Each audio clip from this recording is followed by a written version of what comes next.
안녕하세요. 반갑습니다. 성경을 하루 한 장 내지 두 장 읽어서 성경을 통독하는 프로그램 이 방에 찾아오신 여러분들을 주의 이름으로 환영합니다. 오늘은 누가복음 3장의 3장을 함께 묵상합니다. 세례 요한의 사역과 예수 그리스도의 족보를 보여주고 있습니다. 이 부분도 많은 생각을 하게 하고 깨달음을 얻게 하는, 또 하나님의 자상하심을 발견하게 되는 장입니다. 이 장을 통해서 우리가 주님의 마음을 알아가는 그런 말씀들이 되기를 간절히 소망합니다. 세례 요한은 요단강 근처에서 요단강을 중심으로 사람들이 그를 찾아오게 되면 그에게 죄사함을 얻게 하는 회개의 세례를 전파했다라고 성경은 말씀하고 있습니다. 마태는 세례 요한이 그 메뚜기와 석청이라는 음식을 먹었다고 말해주고 있고, 옷은 야생 짐승의 가죽띠를 띠고 또 낙타 털옷을 입었다고 소개하고 있습니다. 그런데 누가는 세례 요한이 죄사함을 받게 하는 회개의 세례를 전파한다고 소개하고 있습니다. 그렇습니다. 예수님이 이 땅에 오신 이유는 세상 모든 사람들을 죄악 가운데서, 죄와 저주 가운데서 구원하시기 위해서 이 땅에 오십니다. 그러므로 자기가 구원받으려면 내가 죄인이라고 하는 사실을 절감해야 됩니다. 키에르케고르라고 하는 사람이 그 죄 앞에서 그 죄를 속죄함 받는 길이 없어서, 그 죄를 해결할 길이 없어서 절망하다가 예수 그리스도의 십자가를 발견하고 그 십자가의 은혜가 얼마나 크고 기쁜지 기뻐하고 춤을 추는 모습을 볼 수 있습니다. 그렇습니다. 오늘 죄로 말미암아 죽음과 저주의 사슬이 인간에게 다가와 인간이 고통스러워하고 있는데, 이를 구원하기 위해서 예수 그리스도가 오십니다. 그러므로 이 예수 그리스도를 제대로 영접하려면 먼저 자기 자신이 죄를 깨닫는 그 깨달음의 단계가 있어야 합니다. 이것을 세례 요한이 도왔다는 말입니다. 세례 요한은 사람들에게 회개를 촉구했습니다. 그렇습니다. 요단강에서 세례를 줍니다. 이 세례 요한 스스로가 얘기를 하죠. 나는 너희들에게 물로 세례를 베풀지만 성령과 불로 세례를 주실 분이 곧 이어서 오신다고 말씀하고 있습니다. 그래서 사람들이 인산이대로 몰려들어서 그 광야에, 볼 것도 없는, 아무것도 없는 그 광야에 세례 요한 한 사람을 보기 위해서 많은 사람들이 인산이대로 몰려오고, 그 세례 요한은 사람들에게 죄를 회개하는 그 회개의 세례를 선포합니다.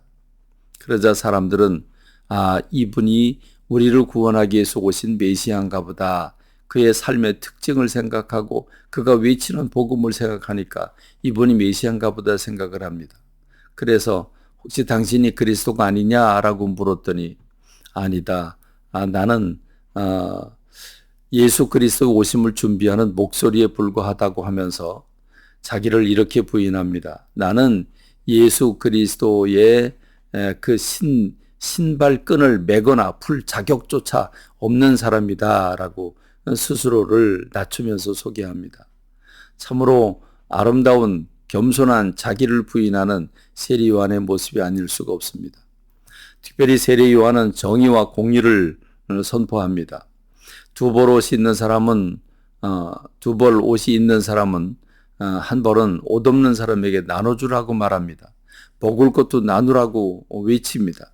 세리들은 부가된 것 외에는 거두지 말라고 말하고, 군인들은 그 있는 힘을 이용해서, 군사적인 힘을 이용해서 강탈하지 말고 받는 급료로, 봉급으로 만족하라고 가르쳐주고 있습니다.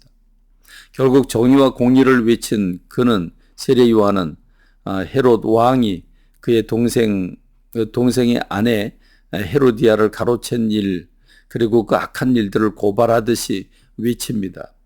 그것으로 인해서 결국 세례 요한은 붙잡히게 되고, 그 일로 말미암아 세례 요한은 쟁반에 그 목이 참 받쳐지는 순교를 당하게 됩니다. 그러나 그렇게 세례 요한을 죽인 그 헤롯이 하나님 앞에 벌을 받게 되죠. 죄를 쌓아서 결국 벌레가 그를 먹어서 죽게 되는 심판을 받게 되는 것을 말씀하고 있습니다. 그런데 한 가지 재미있는 것은 이 누가복음 3장에 예수 그리스도의 족보가 나옵니다. 족보라는 게 뭐겠습니까? 그 예수 그리스도의 뿌리, 그 선조들을 보여주고 있는 거 아니겠습니까? 그런데 여러분, 마태가 보여준 족보와 누가가 보여준 족보가 전혀 다릅니다. 여러분, 족보라고 하는 건 누가 보든지 동일해야 되지 않겠습니까?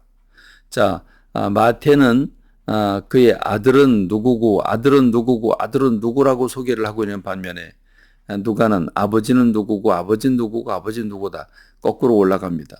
아브라함은 아브라함부터 시작하는 그 족보, 예수 그리스도의 족보를 의도적으로 아브라함부터 시작하고 있는데, 그런데 누가는 아버지 올라가면 노아, 그리고 그 아담까지 올라가고 하나님까지 올라가게 되는 것을 볼 수 있습니다.